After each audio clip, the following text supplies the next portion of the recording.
할렐루야. 네. 지난밤에 눈이 많이 내렸습니다. 네. 어렸을 때는요, 제발 좀 눈이 와라.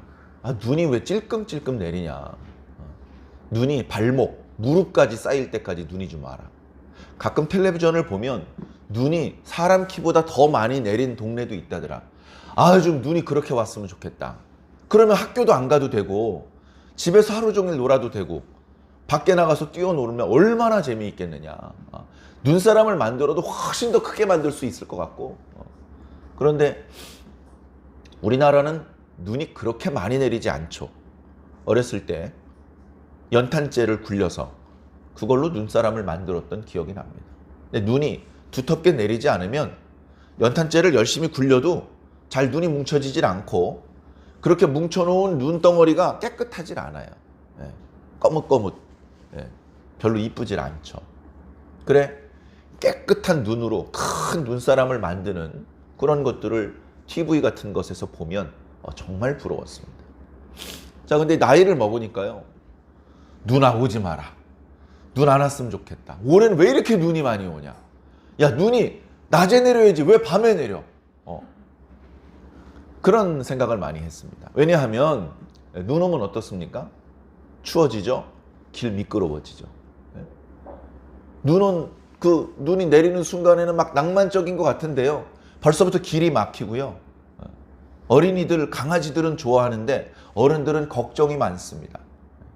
그런데 그 눈이 밤에 내리면 더 걱정이에요. 왜냐하면 밤에 눈이 내리면 녹질 않아요. 낮에 눈이 내리면 물론 쌓이는 곳은 쌓이지만 그래도 제법 많이 눈이 내리자마자 녹아버립니다. 근데 밤에 눈이 내리면 그대로 쌓여요. 그대로 쌓이고 그 위에 이제 자동차도 지나가고 사람도 지나가지 않습니까? 그럼 눈이 꾹꾹 눌려져 가지고요, 그대로 빙판이 돼버립니다. 빙판이 되면 어린이들은 좋아하죠. 안 미끄러지게 조심하는 게 아니라 일부러 미끄러지고 차 이러고 노는데, 어른들은 어떻습니까? 야야, 그러다 넘어진다. 넘어지면 옷 베린다. 다친다. 어른들은 안 넘어지려고 조심조심하는.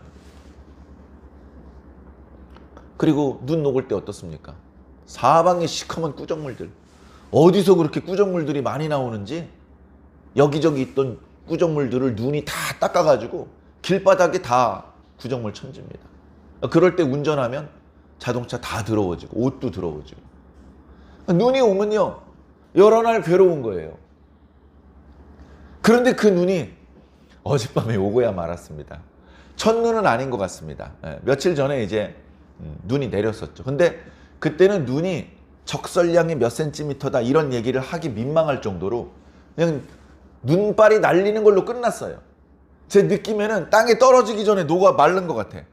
땅바닥에 떨어지기도 전에 그렇게 눈이 그냥 조금 눈발이 날리다 말았어요. 근데 그래도 어쨌든 이번 겨울 들어서 첫눈이죠. 자, 그런데 어젯밤의 눈은 상당히 부담스럽게 눈이 내렸습니다.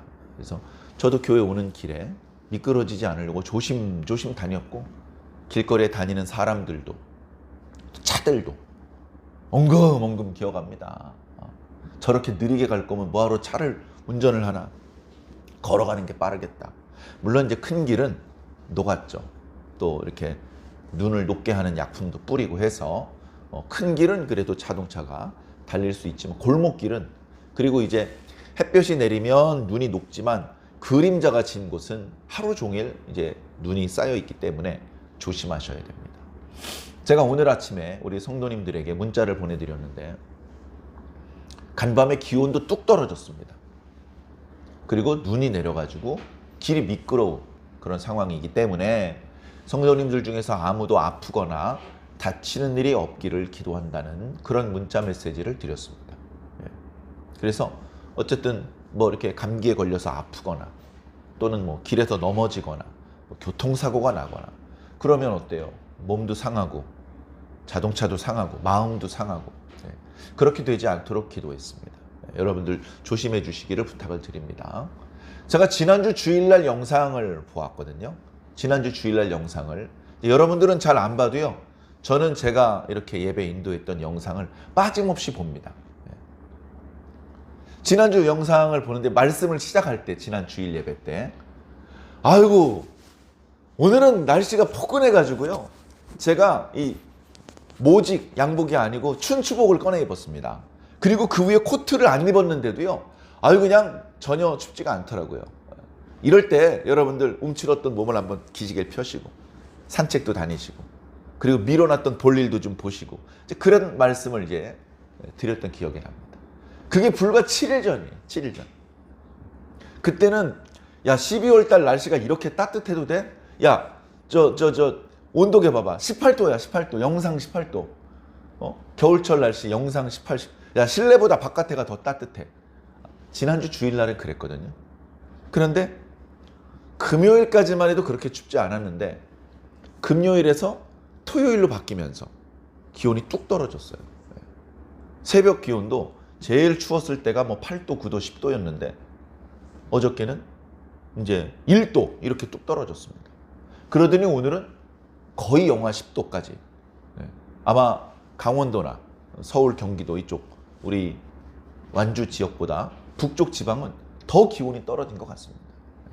그래서 다들 어저께 제가 아는 분들이 아이고 눈이 많이 내린다. 눈이 많이 내린다. 이런 사진을 찍고 영상을 찍어서 저한테 보내주신 분들이 많습니다.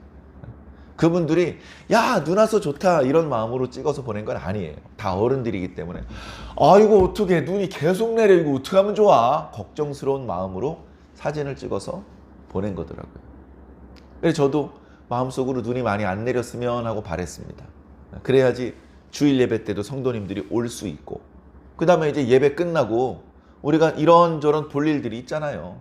모임도 있고 사람들도 만나야 되고 그런 거 할 때 어쨌든 눈이 많이 내리고 길이 빙판이 되면 걱정이 앞서고 그리고 가기도 어렵고 시간도 많이 걸리고 위험하고 그렇게 어렵게 가보면 이제 참석 못한 사람들도 많이 있고 이제 그렇게 될 수 있기 때문에 걱정이 앞서는 것이죠. 그래도 많진 않지만 오늘 이렇게 교회에 직접 출석해 주신 성도 여러분 감사합니다. 하나님께서도 기뻐하실 줄로 믿습니다.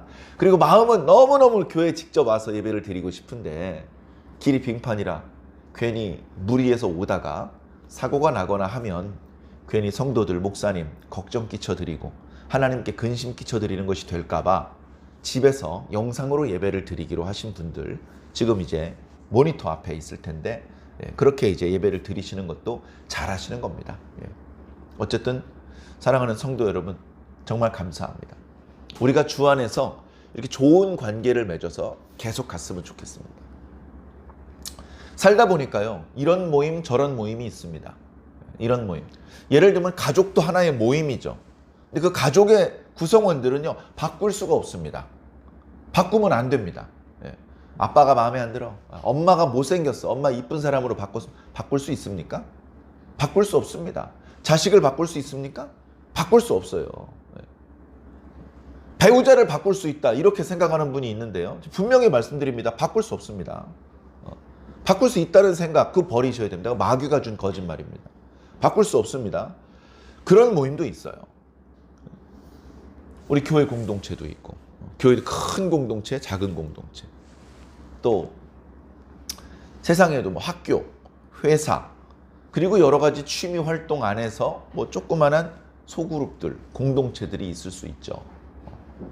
제가 이제 다양한 공동체 활동을 해봤습니다. 다양한 공동체 활동, 종교와 관련된 공동체도 있고요. 그죠? 교회 안에도 있고 교회를 떠나서 교단을 초월해서 그런 어떤 공동체도 있고 그런가 하면 종교랑 상관없이 취미와 관련된 그런 공동체도 있고 많은 모임을 갖습니다. 여러분들도 뭐 정도의 차이는 있겠지만 여러 종류의 공동체들을 경험하셨을 것입니다. 자, 그런데 그 공동체가 다 달라요. 그 공동체에서 주로 하는 활동이 다르다는 말씀이 아니고 분위기가 달라. 그래서 어떤 공동체는 부담스러워. 너무 부담스러워. 이게 좋은 일이긴 한데 너무 힘들어. 그래서 안 하고 싶은, 그만하고 싶은 공동체가 있어요. 내가 너무 바쁜 것 같아. 너무 이런 모임 저런 모임이 많아. 좀 활동을 줄여야 되겠어. 그럴 때 그런 것부터 줄여나가는 거죠. 이거 부담스러웠는데 안 되겠어 이제. 내년부터는 그 모임에 나가지 말아야지. 그런 공동체가 있고, 또 어떤 공동체는 뭐냐면, 모임은 좋아. 모임은 너무 좋아. 막 모이면 그 모임이 원래 하려는 거랑 상관없이 그 모인 사람이 좋은 거예요. 사람. 제가 이런저런 활동을 하다 보니까요, 중요한 건 사람이더라고요. 중요한 건 사람이더라고요. 사람이 좋으니까 어떤 생각이 드냐 하면, 야, 우리 이 모임 계속하자. 우리 이 모임 계속하자. 내가 40대인데 50대, 60대, 70대, 80대가 될 때까지 우리 계속 이대로 계속 모이자. 그럽시다. 저도 그 생각했는데 사람이 좋으니까 그런 말을 하더라고요. 그래서 어떤 모임은 깨져요. 반토막이 나고 흩어져 없어져 버린 그런 모임이 있고, 어떤 모임은 자꾸 사람이 모입니다.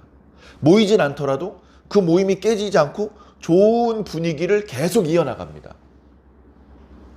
그래서 이게 왜 그럴까? 그런 생각을 해봤어요. 이게 왜 그럴까? 제가 하는 활동 중에 종종 말씀드렸지만 독서회 모임이 있습니다. 독서회 모임을 하는데, 그러면 이제 같이 책을 읽고 각자 책을 읽은 부분에 대해서 독후감 또는 느낌, 자기가 감동받았던 부분, 그런 이야기들을 하죠. 그러면서 그런 부분에 감동을 받으셨군요. 맞는 말씀입니다. 하면서 이제 서로 배우는 거예요. 그런 이제 얘기를 하는데, 사람이 무슨 뭐 학위를 따기 위해서 모인 모임도 아니고, 어떻게 책만 읽습니까? 어떤 때는 책을 못 읽고 온 사람도 있고요. 책을 절반만 읽고 온 사람도 있고요. 어떤 날은 책 얘기보다 그냥 살아가는 이야기를 주고받다가 모임이 끝날 때도 있습니다. 그럴 때도 있어요. 맨날 그런 건 아니지만. 그런데 웃긴 게 뭐냐면, 책 얘기를 할 때는 이게 미간이 찌푸려집니다. 미간이 찌푸려지고 막 집중을 하고 막 그러다가 책을 딱 덮고 잠깐 우리 간식 먹으면서 쉬는 시간 가질까요? 그러면 얼굴이 환하게 피면서 어쩌면 그렇게 밝아지는지, 아니 책 때문에 모인 사람들이 책을 덮으니까 이렇게 밝아지네? 그런 생각을 했습니다. 제가요, 기타 동아리 활동을 합니다. 기타 동아리. 통기타 동아리. 자, 한번 연습해 볼까요? 자, 그 부분 한번 반복. 그렇게 하다가 쉬는 시간이 있어요. 쉬는 시간. 어떻게 기타만 치고 노래만 부릅니까?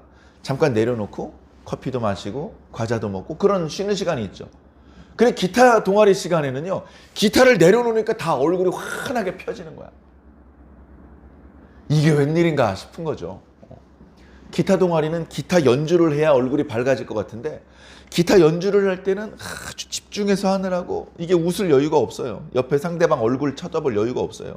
그러다가 기타를 내려놓으니까 다 밝게 웃는 거예요. 그러니까 결국은 뭐냐면, 기타 동아리 모임이 깨지지 않고 계속 이어지는 이유는 기타 실력이 늘어서가 아니더라고요.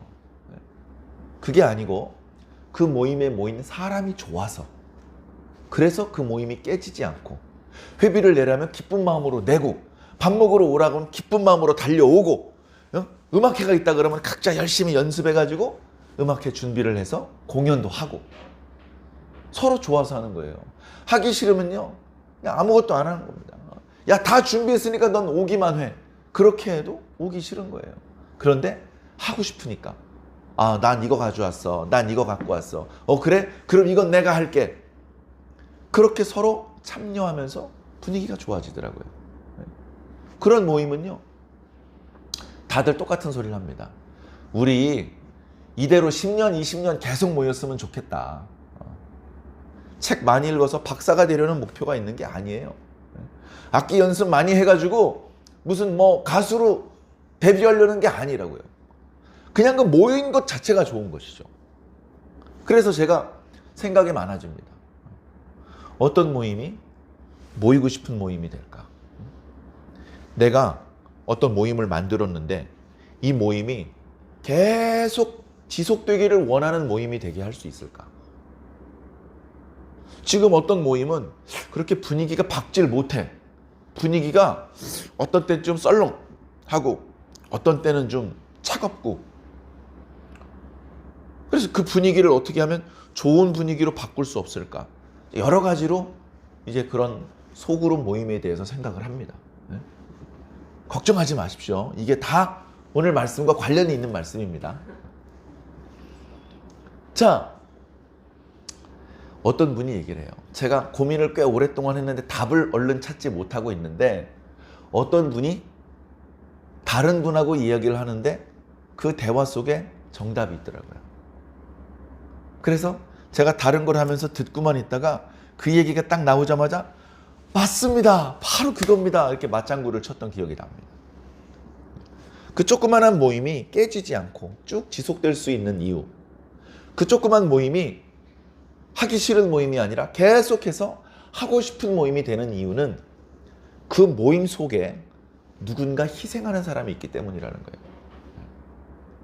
누군가 다른 사람보다 훨씬 더 많이 희생하는 사람이 있기 때문에 그 모임이 부드럽게 굴러간다는 겁니다. 그 모임이. 아무도 양보하지 않고 아무도 희생하지 않아. 10원 한 장 손해보지 않으려고 눈에 쌍심지를 켜고 이렇게 보고 있잖아요. 그런 모임 가기 싫어요. 짜증나. 짜증나. 그런데 이런 모임은요, 돈 계산할 필요가 없어. 뭐하러 계산해, 내가 더 낼게. 뭐하러 해, 그거 내가 그냥 할게. 서로 자기 돈 내려고 하고 자기 물건 갖다가 쓰게 하려고 하고 서로 그렇게 양보를 하는 거예요. 왜 서로 그렇게 양보를 하냐면 그 중심에서 가장 많이 양보하고 희생하는 사람이 있어요. 아이고, 내가 보니까 내 말은 안 해서 그렇지 저 사람이 제일 수고가 많아. 저 사람이 제일 양보를 많이 해. 저 사람이 가장 희생을 많이 하는구만. 지금 우리 모임은 저 사람 때문에 유지되는 거야. 아유, 미안해 죽겠어. 아유, 미안해. 맨날 얻어먹으려니까 미안해. 오늘은 내가 내야지. 그래서 가져오는 거예요. 쉬는 시간에 누가 강요해서 과자 가져오고 음료수 가져옵니까?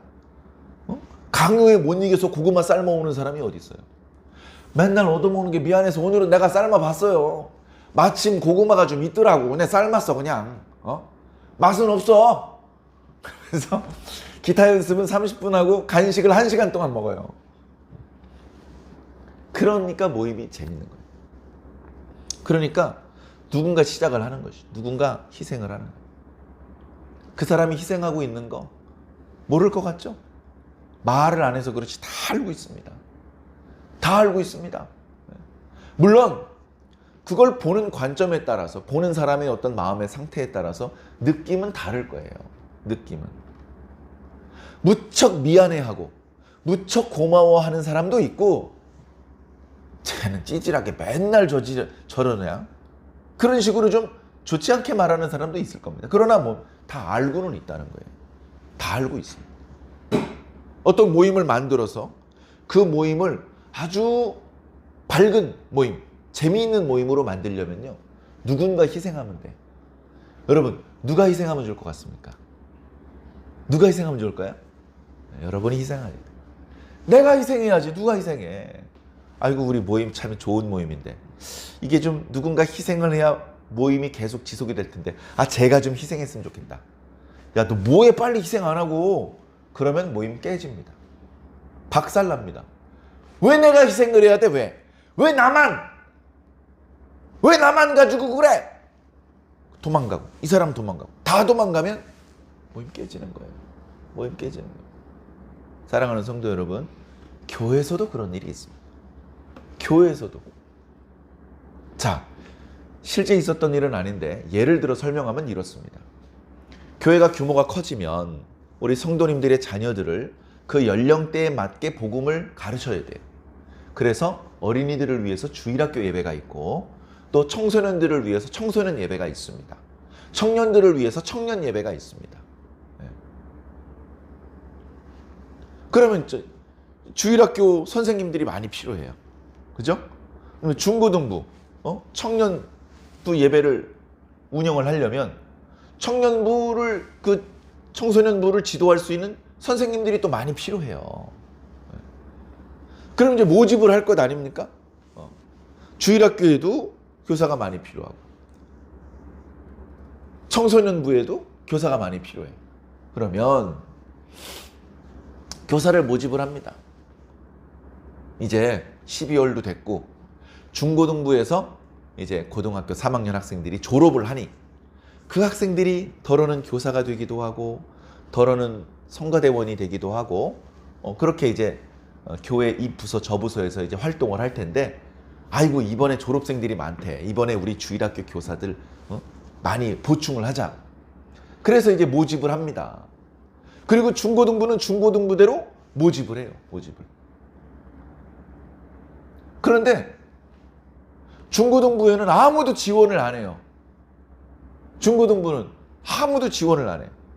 왜들 지원을 안 해? 우리 중고등부에서 복음을 전하는 게 얼마나 중요한데 우리 중고등부가 발전을 해야 성가대도 발전을 하고 또 주일학교도 발전을 하는 거야. 우리 중고등부가 중요해. 중요한 걸 누가 몰라? 이상하게 중고등부로는 아무도 안 가려고 그래요. 그리고서는 주일학교로 청년들이 다 몰립니다. 너도 주일학교? 나도 주일학교? 주일학교 교사를 하려고 그래요. 그래가지고 주일학교에서 예를 들면 5명이 필요했는데 7명이 들어왔어. 7명이. 그리고도 3명이 더 들어오려고 그래. 그래가지고 5명을 받으려다가 7명을 받았어. 근데 그 뒤에 3명은 받을 수가 없어. 그래가지고 미안해. 지금 우리 인원이 꽉 찼으니까 다른 부서에서 일을 해. 그러니까 옆에서 중고등부에서 보고 야 너희 3명 일로 와 일로 와 그랬더니 중고등부 교사를 안 하고 쌩 지나가서 성가대로 들어가 버립니다.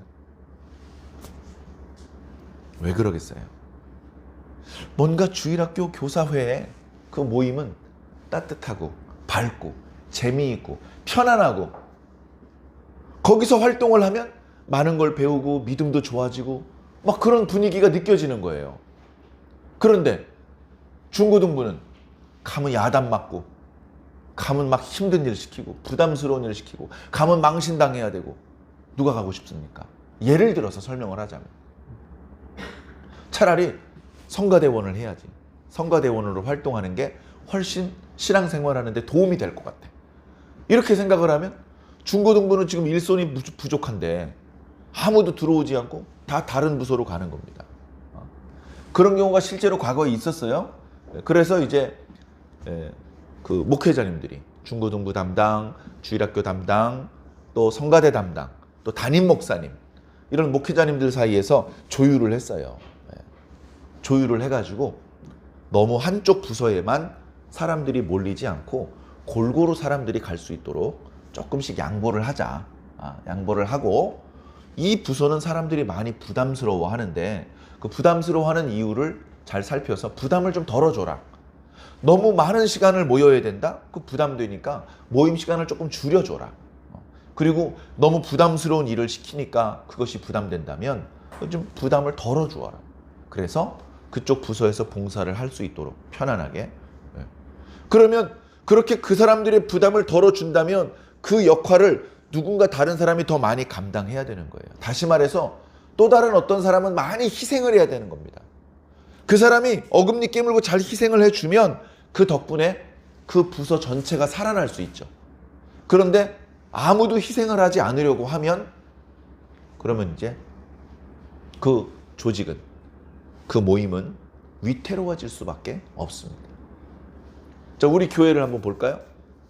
우리 교회 참 내놓을 거 별로 없어요. 교회 예배실도 조그맣고 앉아서 예배 드리는 성도들도 많지 않습니다.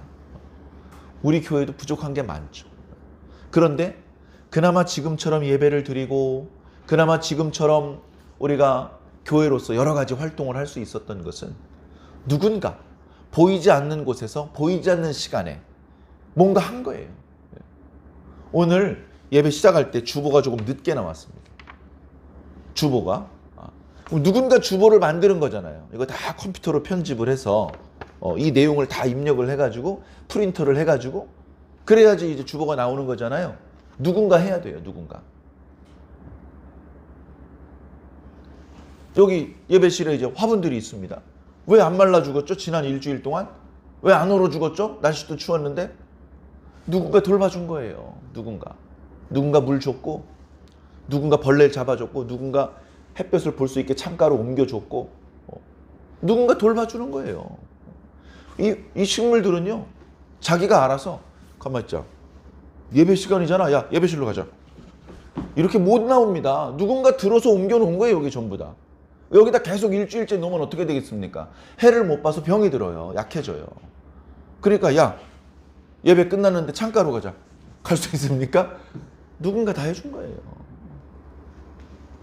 지금 이제 교회 출석하지 못하고 영상으로 예배 드리시는 분 있죠? 어떻게 영상 예배가 가능합니까? 누군가 방송을 송출해주고 있는 거예요. 누군가. 여기 예배실 박죠? 강단 쪽엔 조명들이 많아요. 이게 왜 이렇게 박죠? 누군가 켜주신 거예요. 그죠?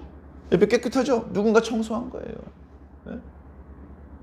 지금은 식사를 안 하지만 예전에는, 코로나 전에는 교회에서 식사도 했습니다. 교회에서 식사할 때 누가 반찬 준비하고 누가 밥을 해줍니까? 누군가 하니까 먹는 거예요. 누군가 하니까. 밥그릇이 깨끗해졌네? 지난주에 내 분명히 여기다가 밥이랑 국이랑 비벼 들어봤었는데 왜 깨끗하겠어? 누군가 씻었으니까 깨끗한 거지. 네? 한 사람이 희생을 해서 많은 사람들 밥을 먹을 수 있도록 하는 걸 다 보는 거예요. 아, 이거 누가 수고하는구나. 이거 누가 고생을 많이 하는구나. 아유, 너무 고맙다. 아유, 너무 미안하다. 그러니까 다른 한쪽에서 커피는 제가 책임지겠습니다. 커피는.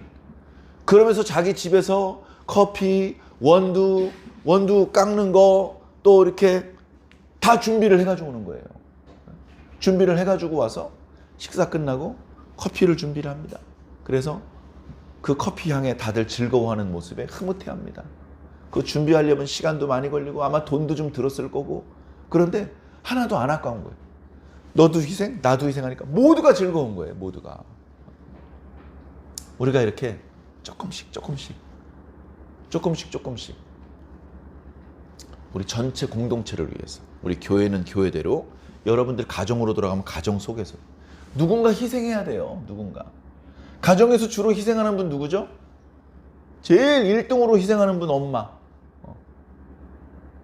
그리고 별로 희생 안 하는 것 같은데 아빠도 많이 희생하고 있고. 그죠? 엄마하고 아빠가 없으면요. 제일 첫째 누나가 희생하는 거예요. 어느 정도로 희생을 하느냐? 학교도 안 가고 공장에 다녀. 시집도 안 가고 자기 동생들 학교 졸업시키고 대학 보내고 시집장가 보내려고 뼈 빠지게 일하는. 누군가 희생을 하니까 가는 거예요. 누군가. 우리가 하나님의 백성이 되는 것은 우리가 자수성가해서 스스로의 노력으로 얻은 게 아닙니다. 누군가 희생한 건데 예수님이죠. 예수님께서 희생을 하셔서 우리가 감히 하나님을 아버지라고 부를 수 있게 됐고 아무 자격도 권리도 없는데 하나님 나라를 상속받을 기대하고 있어요. 그걸 공짜라고 생각하고 당연하다고 생각하면 안 됩니다. 고맙다고 생각을 해야죠. 고맙다고. 밥상 앞에 앉습니다. 밥도 있고 국도 있고 반찬도 있고 젓가락도 있고 그거 어떻게 된 겁니까? 내가 안 닦았는데 내가 준비를 안 했는데 내가 안 담았는데 누군가 담은 거예요. 누군가 씻어놓은 거 누군가 갖다 놓은 거예요. 그러면 어때요? 고마워해야죠. 감사는 두 방향으로 하는 겁니다. 사람에게 감사하고 하나님께 감사하고. 그죠? 밥 먹기 전에 그래서 기도하잖아요. 기도 전에 식사를 준비해 주신 분들에게 고맙다고 말씀드리고 그리고 나서 눈 감고 하나님께 기도하는 거예요. 하나님께 감사하다고. 그게 우리 그리스도인들의 멋있는 모습인 것입니다. 자, 오늘은요. 관계에 대한 말씀을 드리고 싶어서 이런 말씀을 드립니다. 관계. 우리는 무인도에서 혼자 사는 사람들이 아니에요. 우리는 공동체를 이루면서 살도록 그렇게 만들어졌어요. 처음부터 그렇게 만들어졌어요. 자, 성경에 보면 하나님께서 6번째 날 맨 마지막에 사람을 만드셨어요. 그것만 보아도 우리는 압니다. 아, 사람이 핵심이구나. 사람이 중심이구나. 사람을 만들기 전에 뭐 만드셨죠? 짐승들 만드셨어요. 그리고 하늘에 나는 새들 만드셨어요. 바다의 각종 물고기들 만드셨어요. 네? 그리고 땅도 만드시고 바다도 만드시고 하늘도 만드시고 땅도 만드시고 해도 만드시고 별도 만드시고 그 모든 것을 사람을 위해서 만든 거예요. 하나님께서 사람을 만들기를 원하시는데 사람 혼자 우주 공간에 띄워놓으면 살 수가 없잖아. 그러니까 사람이 살 수 있는 땅을 만드시고 사람이 먹을 수 있는 음식들, 식물들도 만드시고 모든 건 사람을 위해서 만든 거예요. 시간과 공간을 하나님께서 왜 창조하셨느냐? 그 속에 사람이 들어가서 살게 하려고. 그래서 하나님께서 사람을 맨 마지막에 어디 보자. 준비가 됐군. 이제 사람을 만들어서 집어넣어도 되겠군. 그래서 마지막에 사람을 만드셨다고요. 마지막에. 그런데 그렇게 전능하신 하나님께서 걸작품으로 사람을 딱 만들어 놓았는데 마음에 안 들어. 마음에 안 들어. 왜 마음에 안 들어? 홀로 지내는 게 마음에 안 들어. 홀로 지내는 게. 그래서 짝꿍을 붙여준 거예요. 먼저 만들어진 걸 남자라고 하고 나중에 만들어진 걸 여자라고 했어요. 사람은 처음부터 혼자 살도록 만들어져 있지 않아요. 같이 살도록 만들어져 있습니다. 우리 지난주에 신앙의 여정을 완주하기 위해서 3가지 말씀드렸죠. 첫 번째, 버려야 된다. 버리면 안 되는 걸 버리란 말씀이 아니에요. 버려야 되는 걸 버리란 말씀입니다. 두 번째, 혼자 가면 안 돼. 같이 가야 돼. 아유, 교회 갔더니 상처받고 시험 들고 부담되고 헌금 많이 내야 되고. 나 그냥 혼자 신앙할래. 혼자 신앙해서 성공하는 사람이 있을까요? 불가능합니다. 교회를 창조하신 분이 하나님인데 그 하나님을 교회 없이 믿겠다고요? 가정을 창조하신 분이 하나님인데 가정 없이 하나님을 안 되는 거예요. 사람은 처음부터 같이 살도록 만들어졌어요. 혼자서 하면 잘 되는 것 같다가 잘 안 되는 상황을 만나게 됩니다. 같이 하면 잘 안 되는 것 같다가 잘 되는 상황을 만나게 되는 것이죠. 같이 가야 됩니다. 그래서 예수님 믿는 신앙도 혼자 하는 것이 아니고 교회 공동체를 이루고, 교회가 커지면 남선교회, 여선교회, 주일학교, 성가대 이렇게 또 파트가 나누어져서 큰 공동체와 작은 공동체가 유기적으로 활동을 하는 것입니다. 그렇게 공동체를 이루면서 가야 되기 때문에 나 말고 다른 사람과 관계가 중요해요. 관계. 글씨 별로 이쁘게 못 쓴 것 같아요. 다시 한번 써보겠습니다. 관계. 나가 있어요. 나 혼자가 아니야. 너가 있어. 너. 여기에도 너가 있고 여기에도 너가 있어요. 또 너가 많이 있겠죠. 그래서 전부 다 합해서 우리가 되는 거겠죠. 자, 그런데 관계가 좋아야 됩니다. 너하고 나하고 관계가 나빠. 그럼 공동체를 계속 이루고 싶어요? 깨트려 버리고 싶은 거예요. 야, 너 꼴배기 싫어. 너 오지 마. 너 계속 와? 내가 안 나와. 이렇게 해가지고 남남이 되는 겁니다. 남남이. 이 세상에 남이 많은 게 좋을까요? 아는 사람이 많은 게 좋을까요? 마트에 갔더니 마트에서도 안녕하세요. 아이고, 안녕하세요. 군청에 갔더니 군청에서도 오셨어요. 안녕하세요. 도서관에 가도 아는 사람. 어디 카페에 가도 아는 사람. 식당에 가도 아는 사람. 사방에 아는 사람이 많은 게 좋은 거잖아요. 전에 그런 말씀 드렸죠? 제가 오늘 카페를 갔어요. 카페에서 커피를 주문했습니다. 네, 얼마입니다. 결제부터 도와드리겠습니다. 선불입니다. 얼마 좀 기다려주세요. 이렇게 차갑게 말하던 분이 누구 엄마시죠? 표정이 달라지네. 어머! 너 몰라봤어요. 와, 완전 젊어지셨다. 여기 앞에 요 과자는 그냥 드세요. 그냥. 조금 전에 네, 선불이거든요. 카드 주세요. 이렇게 차갑게 대하던 사람이 완전 달라지는 거야. 어때요? 모르는 사람인 게 좋아요? 아는 사람인 게 좋아요? 아는 사람인 게 좋아요. 군청에 가봐요. 모르면 번호표 뽑으셨어요? 죄송해요. 번호표부터 뽑으세요. 어르신부터 오세요. 나야.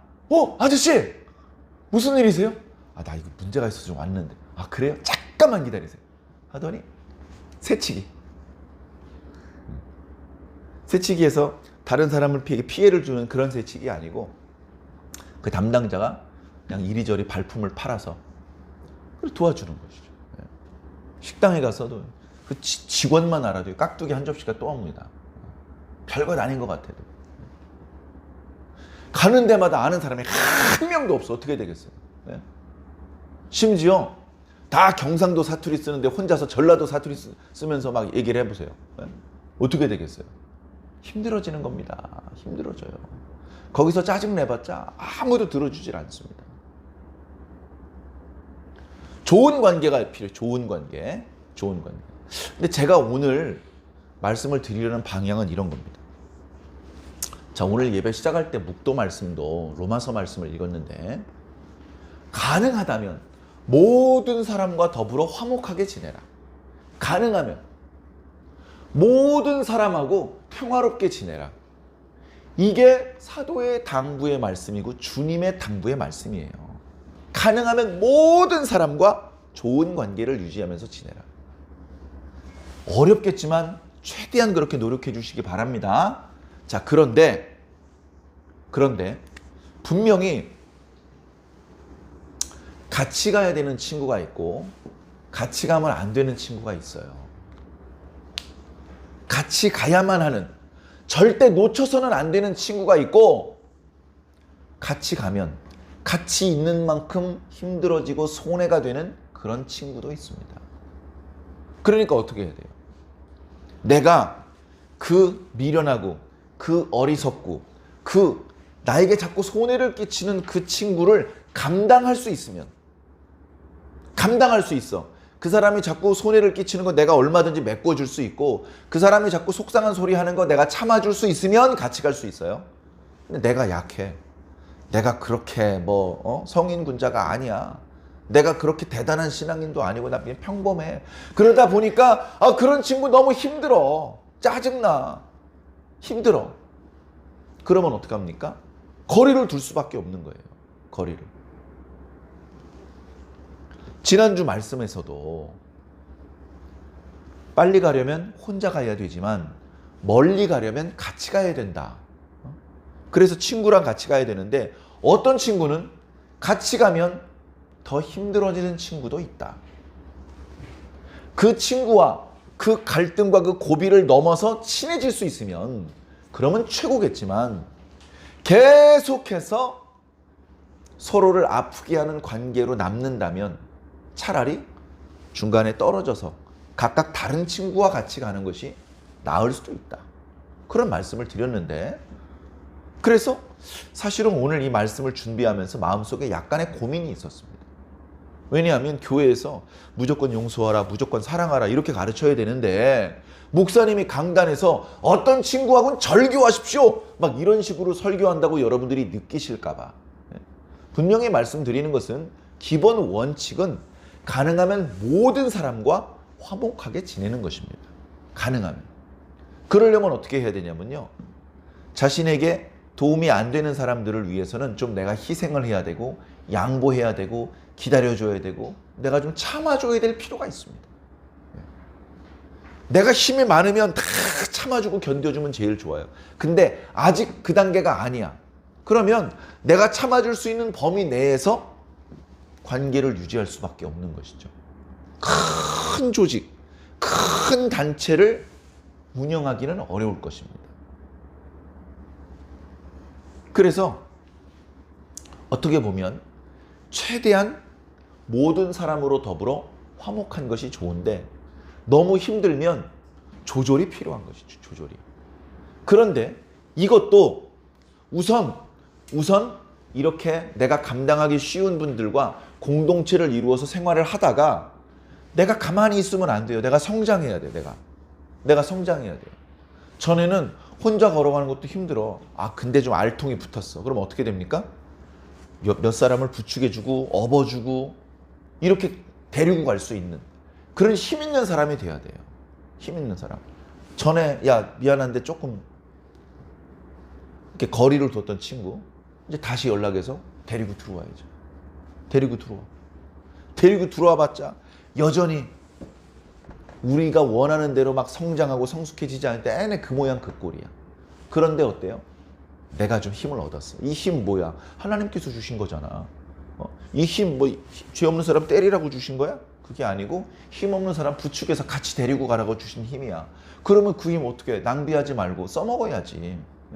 운전면허증 왜 따요? 비싸게 돈 주고 시간 들여 면허증 왜 따요? 운전하려고 딴 거 아니에요? 운전하려고? 공부 열심히 해서 의사 면허증 땄어요. 그래 어떻게 이제 서랍 속에 넣어놓고 편의점 알바하고 주유소 알바할까?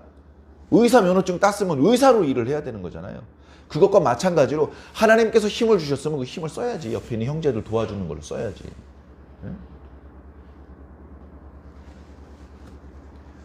이게 최종적인 그림이 되면 안 됩니다. 최종적인 그림은 아무래도 다시 할 수만 있으면 모든 사람으로 더불어 화목하라 라고 말씀하신 그 말씀의 방향으로 가야죠. 우리가 얼마만큼 그 말씀의 방향대로 갈 수 있을지는 알 수 없겠지만 빨리 힘을 길러야 됩니다. 먼저. 그래서 혼자 있는 시간도 꼭 필요해요. 자, 그래서 이런 어떤 사람들과의 관계에 있어서 우리를 힘들게 하는 사람이 주로 누굴까? 주로 성경에는 미련한 자. 자, 오늘 말씀이 몇 절부터 몇 절까지죠? 1절부터 12절까지입니다. 재미있는 건 뭐냐면요. 2절을 제외하고 11번이나 미련한 자라는 말이 나옵니다. 각 구절에 미련한 자라는 말이 나오지 않는 구절은 2절밖에 없어요. 다 미련한 자와 관련된 일입니다. 그러니까 너희들이 미련한 자가 되어라 이런 뜻일까요? 아니죠. 니들 주변에 누가 있다? 미련한 자가 있다. 그 사람이 미련한 자인지 아닌지도 구별을 못하면 안 되잖아요. 그러니까 일단 구별을 해야 되고 그 사람 때문에 너희들이 발목이 잡히면 안 되니까 조심할 건 조심해야 되고 그리고 나중에 힘이 넘치게 되면 그 미련한 자를 이끌어서 지혜로운 자리로 데리고 들어와야죠. 그죠? 그런 큰 그림을 가지고 말씀을 보셔야 됩니다. 잘못하면 미련한 자 나쁜 놈하고 끝나요. 그렇게 끝나면 안 되는 거예요. 우리 성경 말씀은 방향이 있어요. 이거는 미련한 자고 이거는 슬기로운 자니라. 그러고 끝난 게 아니야. 그러니까 너가 슬기로운 자가 먼저 된 다음에 저 미련한 자를 데리고 슬기로운 자를 만들어야 된다. 이런 방향이 있다고요.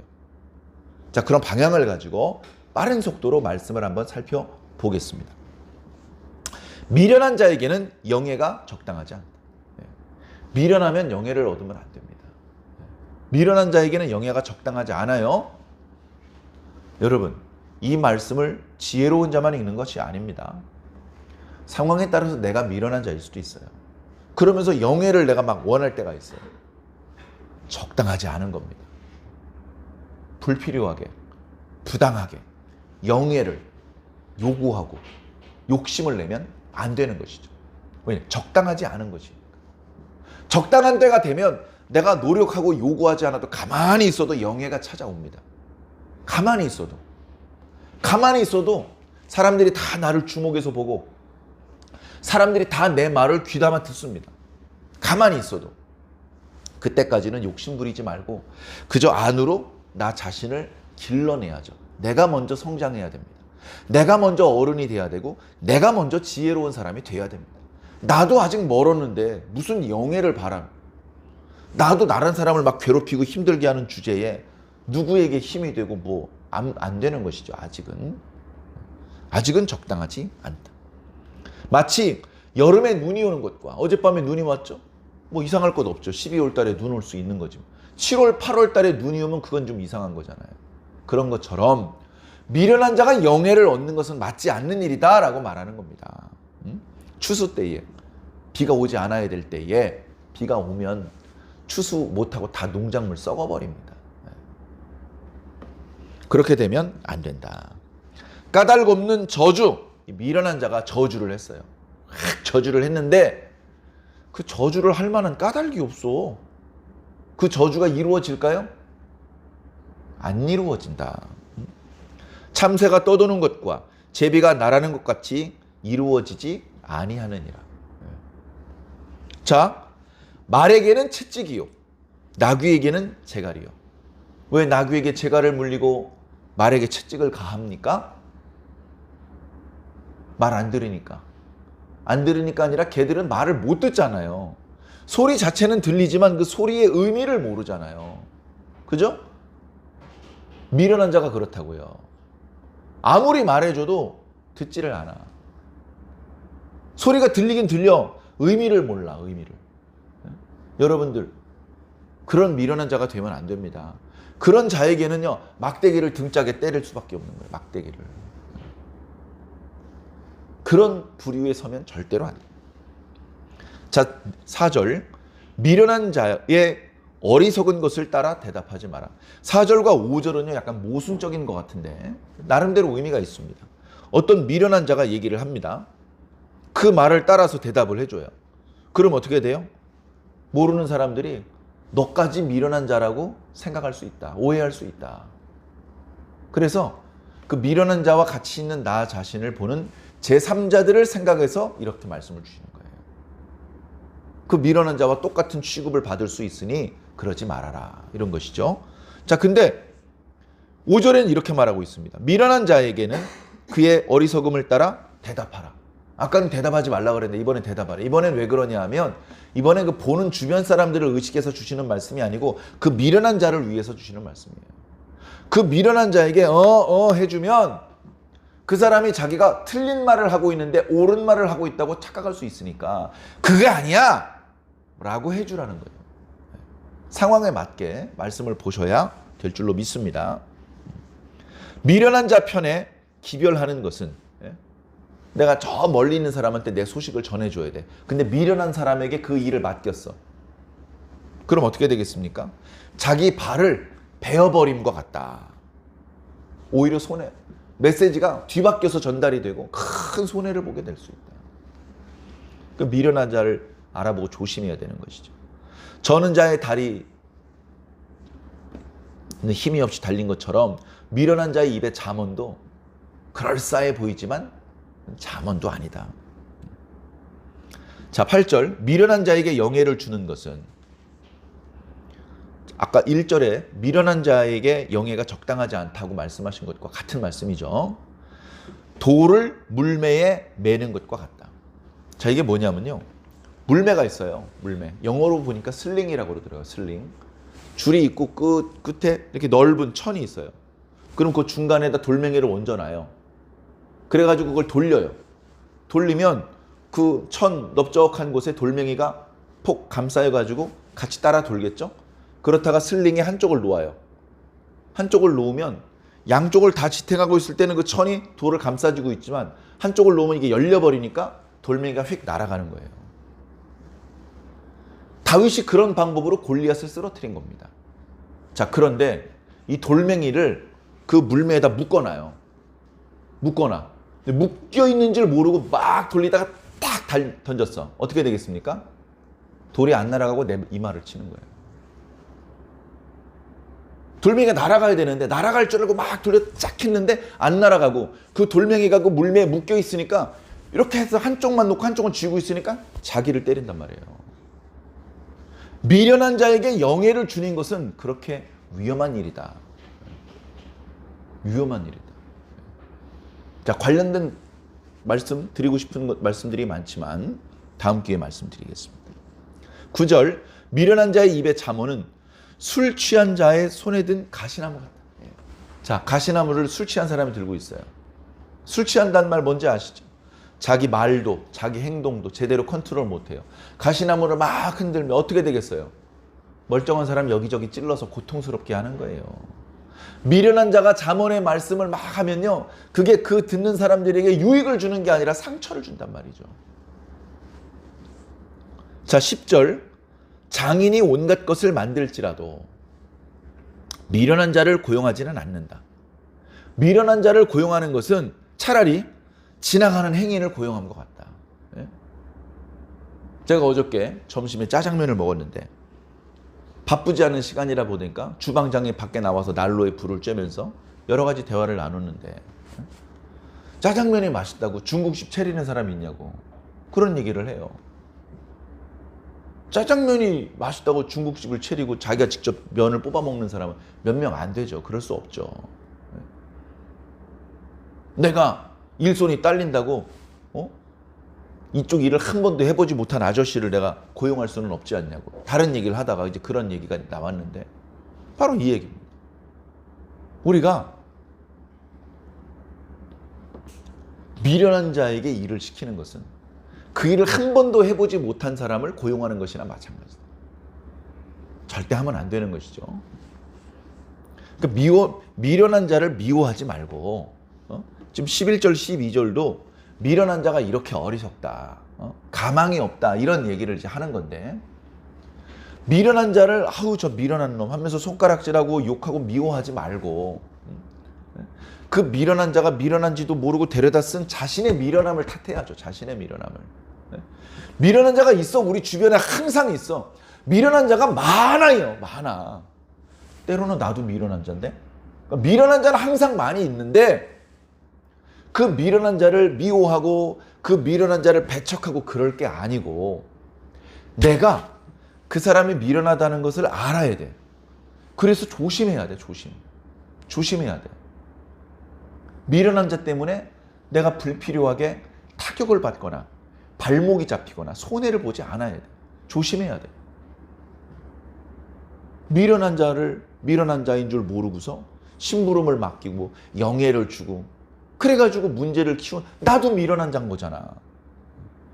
미련한 자 탓하지 말고 내가 조심하자. 내가 먼저 지혜로운 자가 돼야 되고, 내가 먼저 미련한 자와 그렇지 않은 자를 분별할 수 있는 자가 돼야 되고, 내가 먼저 힘 있는 자가 돼야 돼.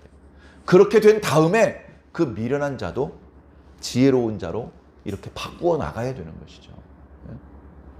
사랑하는 성도 여러분, 우리 다 미련한 자였습니다. 우리 중에 누가 지혜로운 자가 있었습니까? 하나님께서 숨어 계신데 우리가 스스로 아이고 여기 숨어 계셨군요, 이렇게 찾아낼 수 있는 사람이 어디 있습니까? 그런데 우리같이 미련한 사람들에게 예수님께서 찾아오셨고, 우리같이 미련한 자들에게 하나님께서 찾아오신 겁니다. 그래서 우리가 처음부터 그걸 알아먹었습니까? 어이구 하나님이 오셨어요? 그분이 하나님인지도 모르고 그분이 예수님인지도 모르고 고마운 줄도 모르고 그렇게 가르쳐 주셨는데 처음에 안 들었잖아. 안 들었어. 얼마나 오랫동안 믿지 않고 있었습니까? 얼마나 오랫동안 깨닫지 못하고 있었습니까? 이런 멍청이 하면서 포기하지 않으시고 또 가르쳐 주시고 또 말씀해 주시고, 그래서 이제서 깨달은 거 아닙니까? 그래서 이제서 우리가 하나님의 은혜가 크도다라고 말하고, 바쁜 일이 있어도 날씨가 춥고 길이 미끄러워도 교회 와서 예배 드리고, 이제서 하나님께 감사하다고 말하는 거 아닙니까? 깨달은 지 얼마 안 돼요.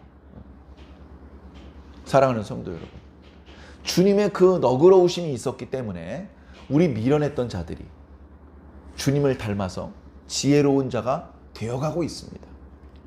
우리도 이 신앙의 여정을 걸어가면서 먼저는 우리 동료들, 우리 성도들과 함께 손잡고 힘을 합해서 서로를 위해서 기도해 주면서 이 신앙의 길을 걸어가고, 그 과정에 불필요하게 힘을 빼지 마시고, 힘이 있거든 힘이 생기는 대로 약한 사람들을 도와줄 수 있는 그런 저와 여러분들이 되어야 될 줄로 믿습니다. 신앙의 과정은요, 지혜가 필요합니다. 그 지혜는요, 정해진 공식이 아니에요. 그때그때 달라요.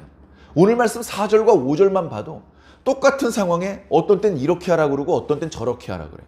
예? 성경에 보니까 어떤 때는 친구를 사귀라고 그러고 어떤 때는 친구를 멀리 하라고. 어떻게 하란 말이냐? 그러니까 그 순간순간에 주시는 지혜가 필요한 거예요. 아, 지금 이 순간에는 이렇게 해야 되는 거구나. 아, 지금 이 순간에는 저렇게 해야 되는 거구나. 순간순간 깨달아야 되는데, 그것을 구약에는 지혜라고 말하고 신약에는 성령님의 은사라고 말합니다.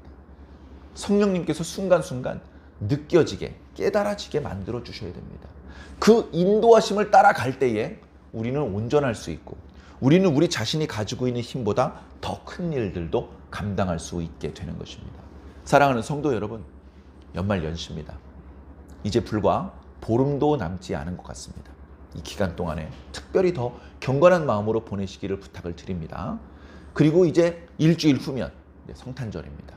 우리 교회가 거창하게 성탄절 이벤트를 여는 것은 아니지만 그 누구보다도 경건한 마음으로 하나님께 성탄 감사 예배를 드릴 수 있도록 마음으로 준비해 주시기를 부탁을 드립니다. 계속해서 잠언 말씀 그리고 성탄절 말씀 묵상과 함께 연말 연신을 말씀 묵상으로 보내는 그런 여러분들이 꼭 되시기를 예수님 이름으로 간절히 축원합니다.